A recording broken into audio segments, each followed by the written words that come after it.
Hello, everybody, and welcome to the latest edition of LLG's Random But Real, where we have conversations about any and all things random with an entree, not a side dish of mental health advocacy. I use my performance, communication, and literary art skills to bring awareness about mental health and other topics. Therefore, whether I'm singing, speaking, or writing, it is my desire that my words will be melodic, just like music to your ears. And as a reminder, the comments of myself or any guests that are on here or guest hosts are our own comments, and they're not intended to be used for professional guidance. Please seek a licensed professional, counselor, psychologist, social worker, etc., if you are in need of care or experiencing any type of trauma or in danger. And so we always want to give that caveat and let people know that these are just our own thoughts. And so I would like to welcome, as always, my guest host, Erica Good Wing. evening. Good evening, everybody. And so today, Erica, we're going to be talking about, well, first of all, I always like to quote my friend Danya, and I'm really kind of paraphrasing, who says that mental health can affect every aspect of our lives, and it can. And I've had some things happen lately that have really had me check, myself and where I am. And one of the things that I try to do, a lot of people don't self-disclose. I understand why they choose not to, but I choose to do so because it's freeing for me. I've learned that, the scripture in Revelations that talks about, they overcame by the blood of the Lamb and the word of their testimony. I take that to heart. And so whenever I share my testimony, for me, healing continues. And that's what I'm striving to be and to do for other people. And so with that being said, I've been pretty open about having various mental health diagnoses. But honestly, when I think about it, they all kind of fall under this huge umbrella.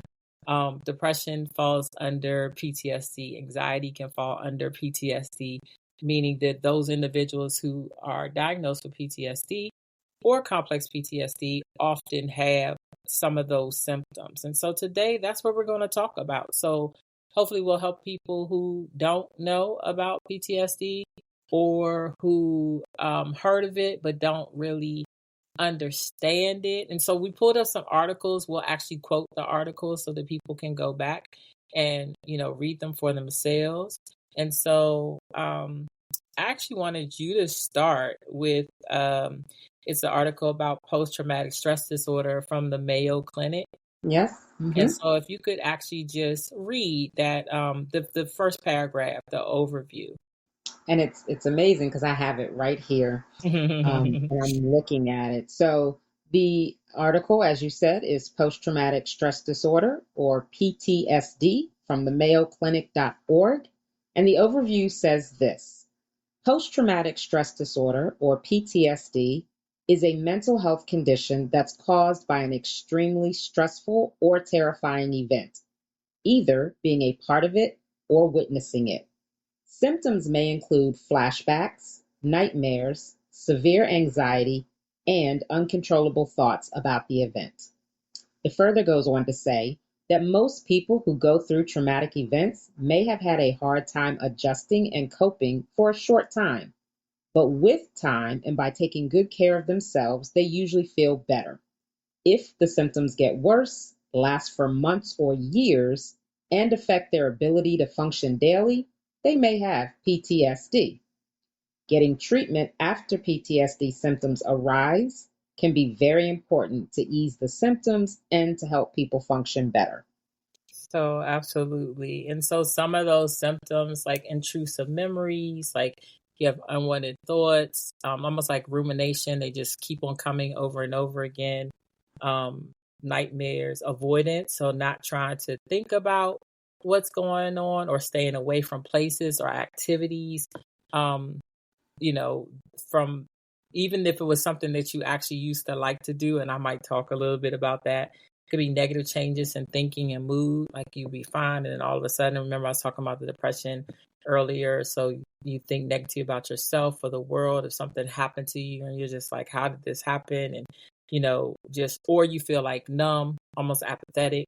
to what's going on, or you might have physical and emotional reactions, like always on guard. You thinking, like that saying that the other foot or shoe is about to drop. You know what I Yeah. mean?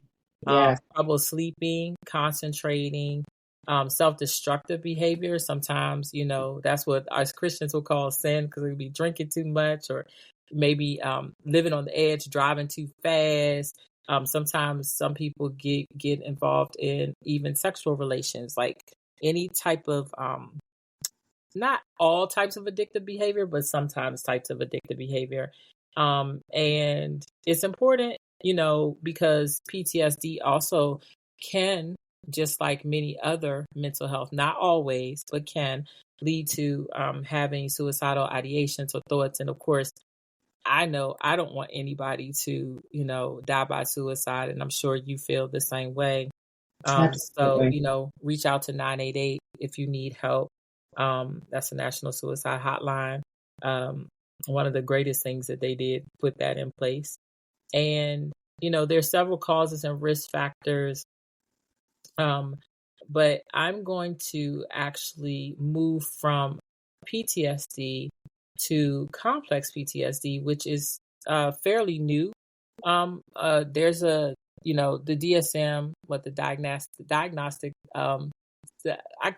statistical manual. Yes. I was getting tongue tied. I'm like, I know this, which is basically what's used. There's different versions of it, of course, and that's what's used to diagnose individuals with various mental health. Some people say illness, some people say mental health, wellness, disease. Like, the terms are used interchangeably, and because I've been out of school for a long time, I graduated in 1999 with my degree in counseling, and so the terminology has changed so much since then, and so I'm always sensitive to that. So if I do say something on this podcast and somebody who's listening to it knows that that's not the term that's used anymore, please charge it to my head, not my heart. That's not what I mean. But complex post-traumatic stress disorder can result from experiencing chronic trauma, such as prolonged child abuse or domestic violence. It's closely related to PTSD and borderline personality disorder. CPTSD is manageable with psychotherapy, which is talk therapy, and medication. And this is an article from the clevelandclinic.org. The reason, what is it? It's a mental health condition that can develop if you experience chronic or long-term trauma. It involves stress responses, so like anxiety, which I mentioned earlier, the flashbacks or the nightmares, avoidance, similar to, like I said, about PTSD, persistent difficulties in sustaining relationships. And I think that one's interesting. I might need to talk about that one. Heightened emotional responses, impulsivity and aggressiveness, and examples that they give in this article: long-term physical abuse or sexual abuse, long-term domestic violence, being a victim of human or sex trafficking, war, frequent community violence. And a lot of people feel, or when I would tell people that I had PTSD, I don't usually say complex PTSD, although I am clear and aware that I do. It's just because it's so new, a lot of people don't know about it.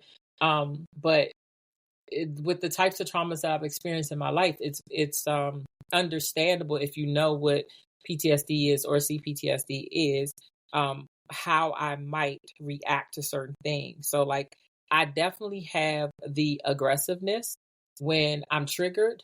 I can go off, and to the point that it may be scary to the other individual.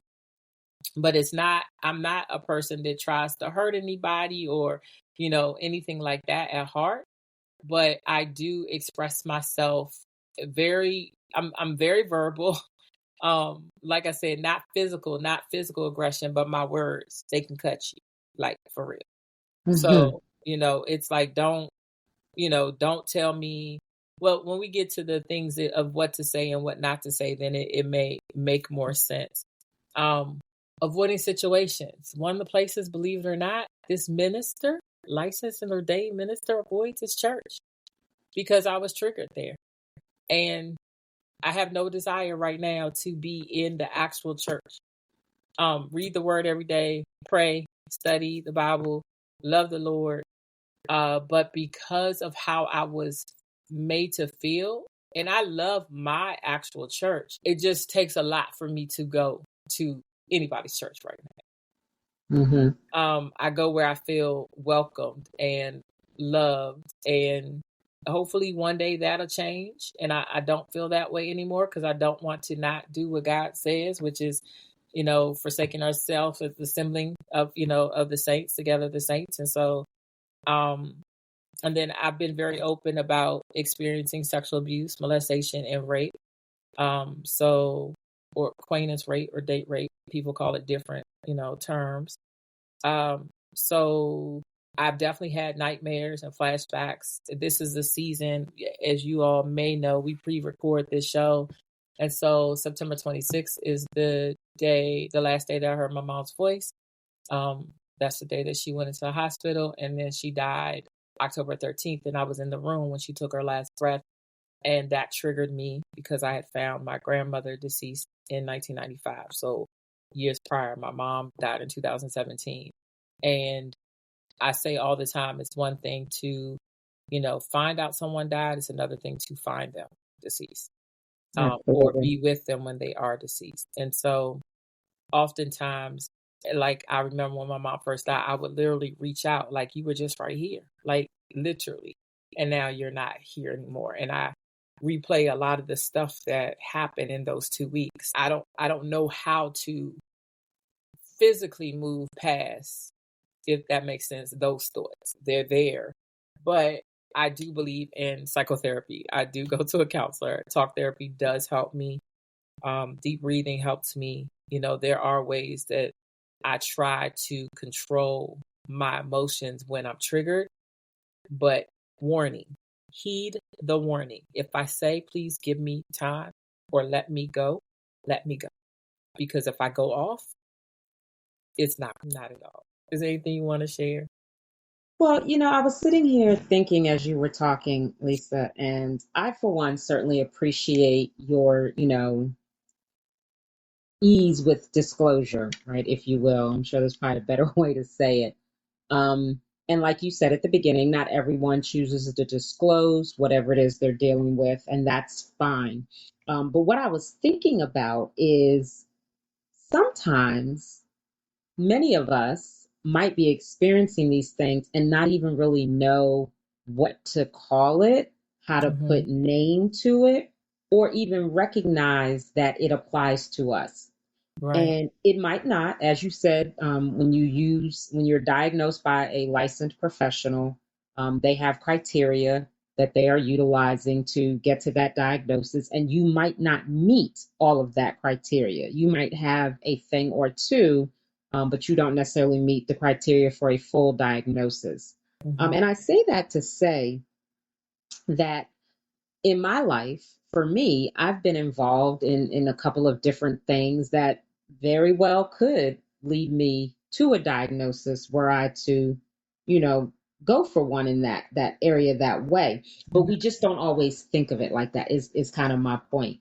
And what I'm hoping that the people who are listening, to this broadcast, what I'm hoping it will do for them is just open our minds and our thoughts to learning more, to maybe, looking at self as needed, to give ourselves some grace and to try to see if things that we experience, if they could be along the lines of either the PTSD or the complex PTSD, um, and give ourselves some freedom Yeah, is that what would I would be like to nice. offer. Absolutely. Um, one of the things it talks about is a negative sense of self-involving persistent feelings of shame, guilt, failure, and worthlessness, which I have definitely had.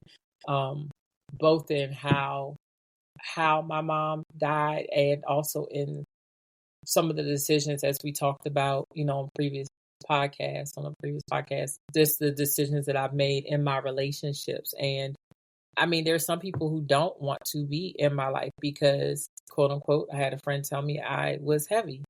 and they just want to be happy. And they didn't say that part, but that's basically what they were alluding to. And I honestly wish people would know or really understand, if it's hard for you as the person who cares or loves a person that deals with it, it's probably much harder for those of us who have to deal. Yeah. And just to have some empathy and some grace, to be there for us when we're having those moments. I am a great friend. It's no question about that. But I've also been through hell and back. And so that's what shaped me partially to be a good friend. But it's Mm-hmm. also shaped me to see the world the way that I see it. And there are times where I'm hyper vigilant, aware of danger, and I don't want to do that. Like, I remember I was going to Baltimore with my girlfriend last year, and she was just like, I'm not the one to tell you to park. If it says 2-hour parking only, I'm not going to tell you to park there. You just going in for a second. Nope. Don't ask me, because I'm going to tell you to follow the rules.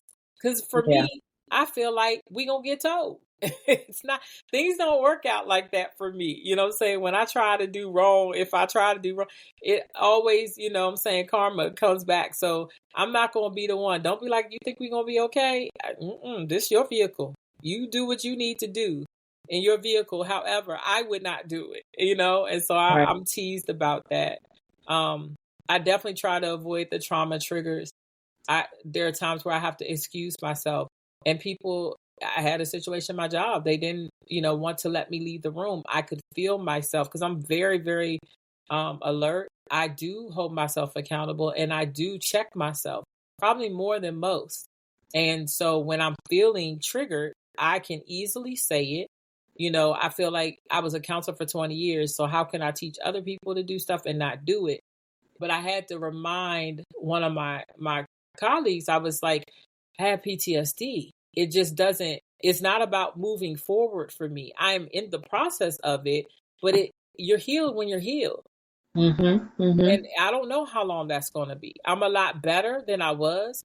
But there are a lot of different things that I do have to deal with now that I didn't have to deal with prior to having, quote unquote, PTSD, which brings me to, like I said, I just wanted to point out, there were just some good articles. I feel like, why do I have to reinvent the wheel if they've already talking about it? So Seattle Liberation Healing had an article, that's liberationhealingseattle.com.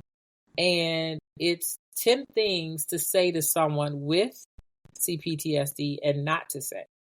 Yeah. So they said you could say, I hear you, I'm listening. It's not your fault what happened to you. Your feelings matter to me. You are important to me. What would help you right now as you feel overwhelmed and anxious?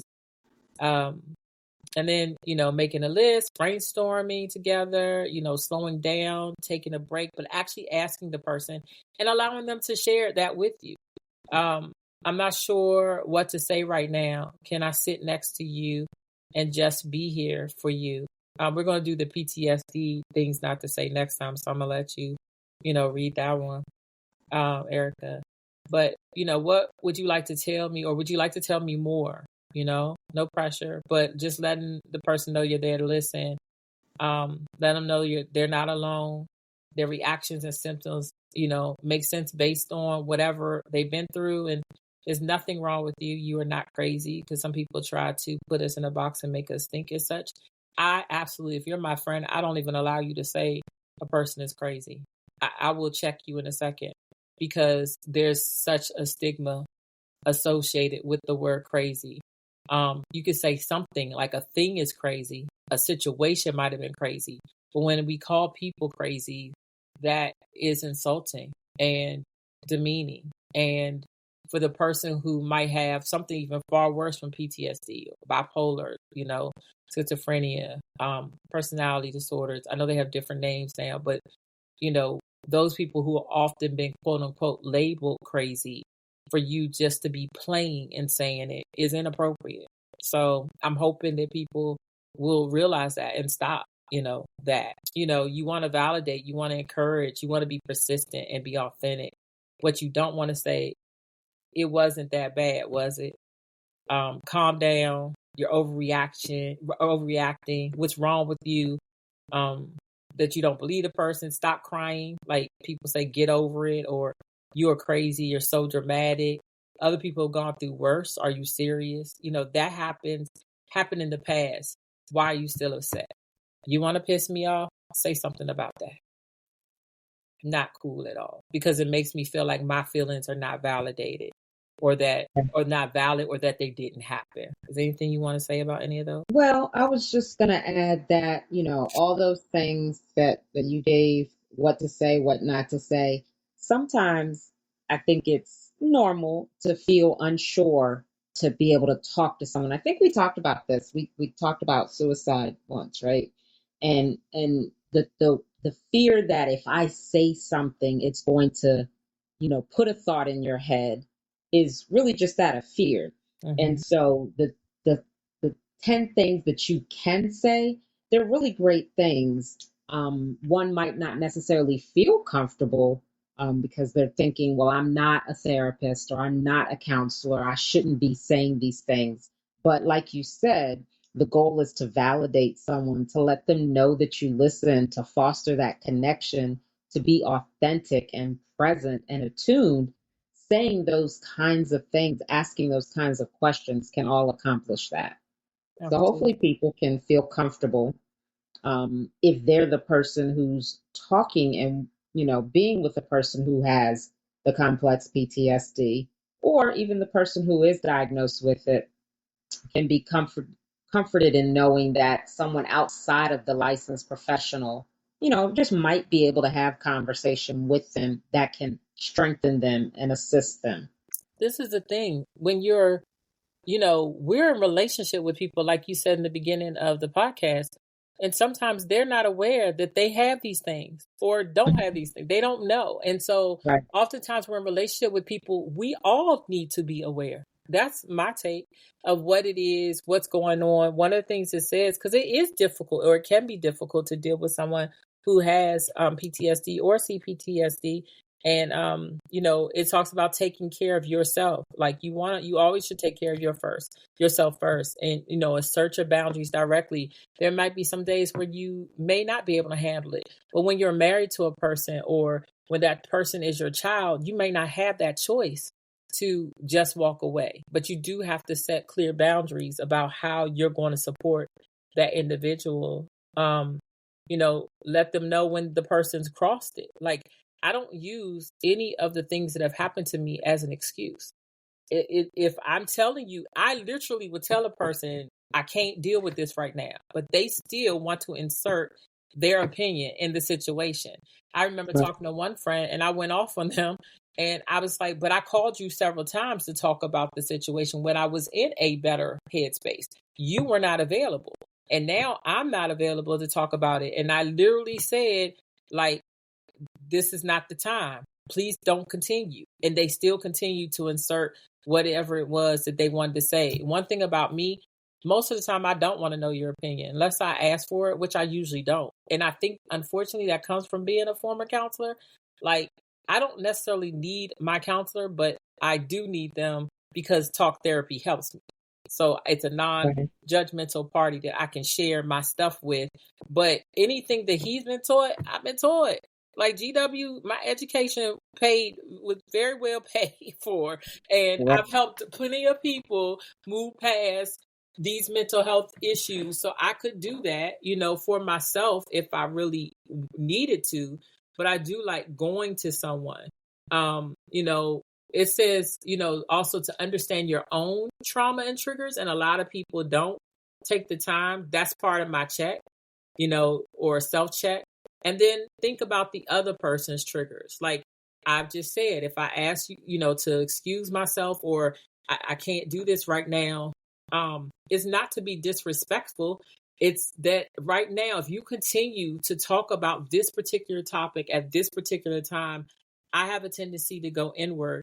When I go inward, I then become depressed, and then I actually end up having sometimes suicidal thoughts. and I don't want to go there. So if I say, please, not right now, it's not because I don't want to hear what you have to say. I just don't need to hear it right then. Right. Yeah. The other thing, and I kind of spoke to it a little bit before about the experiences we all have, right? Mm-hmm. In this article, again, from Liberation Healing Seattle, it talks about further in it what is complex PTSD. Mm-hmm. And it says that PTSD is a singular event, such as being in a car accident, sexual assault, experiencing an earthquake or natural disaster, or witnessing violence. Mm-hmm.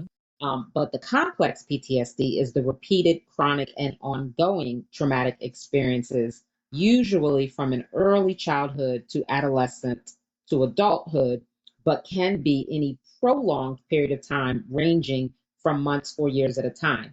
And I point that out just because, I mean, honestly, the first paragraph I read, I think I experienced almost all of it. Not all of it, but almost all of it, right? Like I've been in several car accidents, and that can be pretty traumatic. Mm-hmm. Um, most of us in this area at the time, that little earthquake came through Washington, D.C. Mm-hmm. Years ago. We have now experienced an earthquake, small scale, but we never experienced anything like that before. Right. And witnessing violence. I actually was in Columbia Mall, and I can't even tell you what year it was. I know it was, early 2000, but when the shooting happened in Columbia Mall, I Mm-hmm. was there. I was very close to where the shoot. I was actually literally across.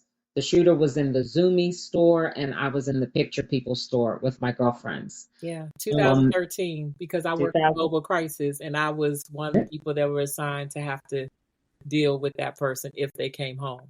So Yep, I yep. remember. So, Yep. and see, that's just it. I mean, I don't put to Or 14, I'm memory. sorry, one of those two. Yeah, I Maybe don't put to 14. memory when it was, but I can describe like the time period for you. I can tell you what was happening that day, not only with me and my girlfriends, but my children and where they were and my husband and what they were doing. Like, there are certain things that we remember about events Mm-hmm. and certain things that we don't remember about events. Right. But we probably, just walk through our life with all these kind of things that have happened and don't give a lot of thought to it, especially if we are someone who, has not sought therapy or sees a licensed professional who would have, again, diagnosed this for us. So, yeah, I just really, the grace that you give to people in general, but Mm-hmm. also to yourself. But the knowledge, just the fact that you brought this topic up and we're discussing it is a great thing, because then it can get people thinking about it and looking at it in a very different way. Yeah. Well, I hope so. And I still have, hope. I think, like, sometimes I think about, is there ever going to be anybody who loves me for me, knowing that I've had to deal with these types of traumas? And I do believe that there is, that God has someone for everybody. And even though I have my moments, like if you really take the time to listen, then you'll know where I am and kind of what I'm feeling. And so I like this Seattle, Liberation Seattle or Healing Seattle article, because it really does kind of go over the different ways that it might actually be manifested, like your body, the thoughts, kind of the actions, they talk about trauma focused cognitive behavior therapy, which I've done with or more. I've done both that and cognitive behavior therapy. But also I want to do EMDR, which is eye movement desensitization Hmm. reprocessing. But when I looked, there was no one in this area that was actually doing it. And then when I also looked, it's a lot of times that particular thing wasn't covered. It was so new for insurance, or it was super, super expensive. And so I couldn't afford to go, but I would still love to do that, because yes, talk therapy does help, but I've heard the EMDR is really, really amazing when it comes to like PTSD. So I would think it would be the same for complex PTSD as well. Two things that I definitely wanted to talk about before we got off was, I often share with people how it didn't, I wasn't aware of it at first. It took me some time. I was going, after my mom died, I was driving to my niece and nephew's soccer game. I've gone to this field several times, never a problem. Even during the time my mom was in the hospital, there was a few games. And one time I went to the game and I turned left instead of right. Mm-hmm. Like, what are you doing? Like, I literally didn't remember where to go. Another time, I was a counselor in schools in Southern Maryland, and we had to go to different schools. So every other day, I was at a different school. I knew on this day, you know what I'm saying? Tuesdays, I go to this school. And on Right. Thursdays or Fridays, I go to this school. Whatever day it was of the week, I literally was probably a good 15 minutes out of the way of the school that I was supposed to go to. And like completely baffled by that because I'm like, how did I forget that? So the more I realized, about the PTSD, the more, I spoke to my counselor about it. Because I was seeing a counselor prior to my mom's death, but it definitely increased, after. Or I shouldn't even say increase, it just continued. And I realized then, oh my gosh, like you have memory loss. I now have diagnosed memory loss, memory retention, and processing issues. And I often share how when I was writing my book, 21 Days, my co-author, I would write things, it would seem almost dyslexic because the phrases would be backwards. I don't speak like that. Or it would take me a long time to write something or understand. Like I have to literally set stuff out to figure out what I was doing. I was taking a class because I had to take some classes for my current job, and I took the classes, and I never had I mean, I've taken doctoral classes that were not hard, but this was Mm-hmm. undergrad, and I couldn't understand concepts. It just didn't make sense to me. It's super frustrating. I forget names and post it to my friend. I have to write down pretty much everything. And so it talks about, for CPTSD, it can contribute to memory difficulties and gaps through fragmented or disassociative memories, avoidance and suppression, altered memory encoding and retrieval, memory disturbances related to dissociation, and an impact on attention and concentration. And this is a article. It's the Hanley Center, HANLEY Mm-hmm. Center.org. And, it's one thing to talk about. This came out July 31st, 23, but still very relevant, especially since I'm actually dealing with it.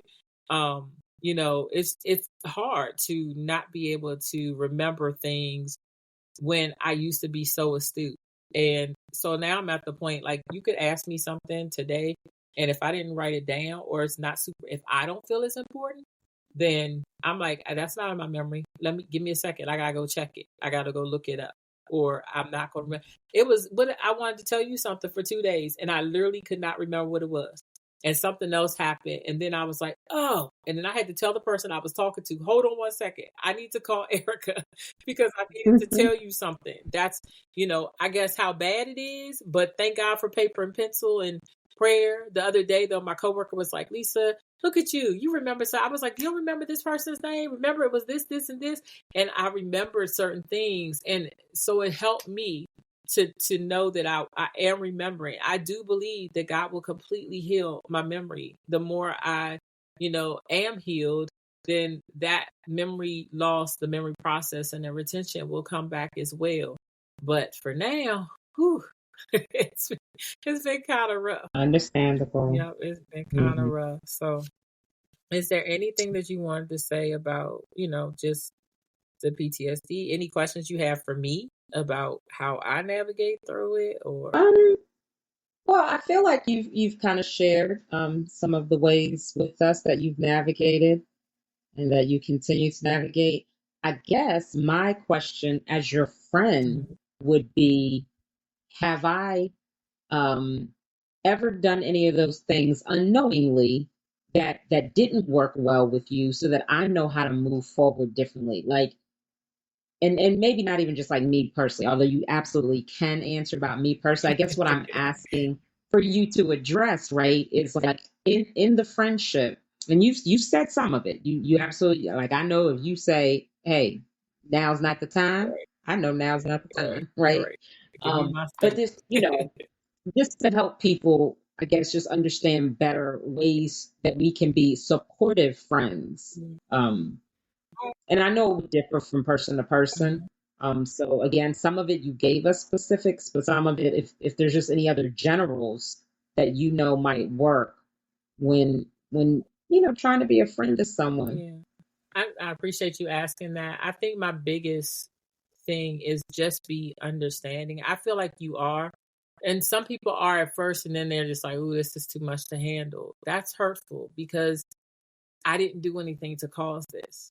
And although you might not deal with, you know, life the way that I had to deal with it, you also, not you, Erica, but just people, when you think about it, like literally, like I said, molested, sexual abuse, I was date raped. I found my grandmother deceased. My dad died a week before my senior year in high school, suddenly, before he was 50 years old.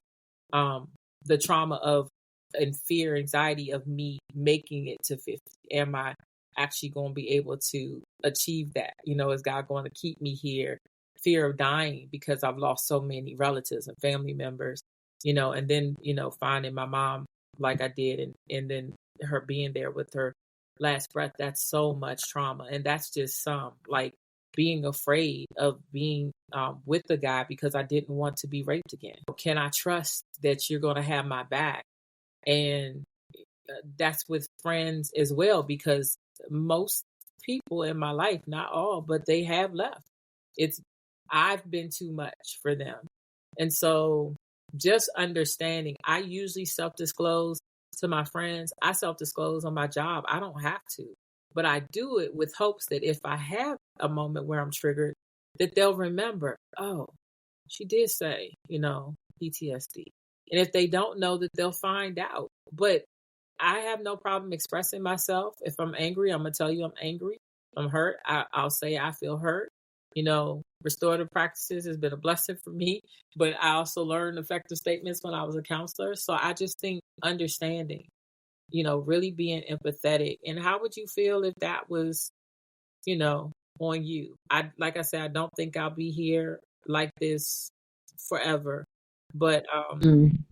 I'm working on, like, there's another article on healthfind.com, living with memory loss as a symptom of PTSD. And it talks about, you know, prioritizing sleep, which I'm working on. I'm trying to go to bed Yeah. a little bit earlier, trying to get at least 7 hours of sleep. I would love more, exercising, is using memory aids, which that's probably the hardest, as I have to study for this test. um, because they haven't been helping. And I used to teach these classes with mnemonics to students, adult students. And so to not be able to, really capitalize on that myself. So any encouragement, in those things. It talks about stay active, get treatment. I'm doing all the stuff Hmm. that I'm supposed to be doing to try to get Right. better. And so just being encouraging is helpful for me. And then really kind of watching what you say, not just with that. I feel the same way about, depression, anxiety, like what we say Yeah. really um, can trigger negatively, or it can trigger positively someone's situation, someone's feelings. Absolutely. So, yeah. Absolutely. Well, this has all been, I think, really good information. Again, whether you are someone diagnosed or undiagnosed, it's all the kind of thing where not only can we look inward, things that we didn't even think about for ourselves, but now if we put some thought to it, we can see some, you know, the Mhm. connections, or dealing with other people. So I, for one, am very appreciative of this topic and podcast. And again, I hope that those listening can glean just some really good information from it. I hope so. And I hope that they get help. If you need someone, you need a referral, please, feel free to hit me up on social media at One Singing Lady, and that's the number one. You can send me a message or go to my website, lisalgilliam.com, and just let me know, hey, I really do need a referral. But I would say start with, if you have insurance, start with there. There are a lot of clinics that have behavioral health. aspects to it, and those are free or minimum cost. Colleges, a lot of people may not be aware that, like when I was at GW, we had to run the clinic. And so, because you had to practice, working with clients. Mhm. And so it was free to the clients, or like a real, like $8. It was super, super, super minimum amount of money or whatever for the students. But the students are supervised. So you're not just going unsupervised, um, they're getting what they need to get to become the best that they can become. So, shout out to GW. They train me well. Their focus is Rogerian, Carl Rogers, and well, at least then it was. Feels so ancient. That was so long ago. But, please get the help that you need, and continue to support this podcast. Please follow, like, subscribe anywhere the podcast you listen: Spotify, Amazon, Apple, iHeart, Podvine, YouTube, and then also check out my music and my book too. And continue to support Erica and I as we take this journey for this season. And Absolutely. we look forward. If y'all have topics that you're interested in, please, shout out or let us know as well. We might do some live streaming again. It's been a few years since I've done live recordings, but I might do a few of them in the future coming up. But I thank you all for listening. I thank you, Erica, for also being on this and being a guest host. And we hope that you all have Absolutely. a phenomenal evening. Once, Yeah, I just want to add one last takeaway from the Healthline yes, article is that there's no shame in reaching out for help. absolutely. That's what it says in the article. So I just want to throw that out there. Anyone listening and thinking about it, there's no shame in reaching out for Absolutely. help. And I'll try to list the articles. I'm not doing a whole works cited bibliography, y'all. I'm just letting you know now. But I do think that they're good articles to go back to if you just want to find out more about PTSD. Maybe it's not you, maybe it's a relative or something like that. But definitely want you all to be able to go to the article and get what you need. You know, remember, see a professional. These are our ideas and or what we've learned. I've shared a lot of my own experience, but I really want you all to get the help that you need, and everybody's different, so seek a professional. But if you need referrals, to let me know, and I can try to refer you to somebody that I know that is practicing in the area. All right, so thank you. Unseen Lady out. Have a good one, y'all. Good night.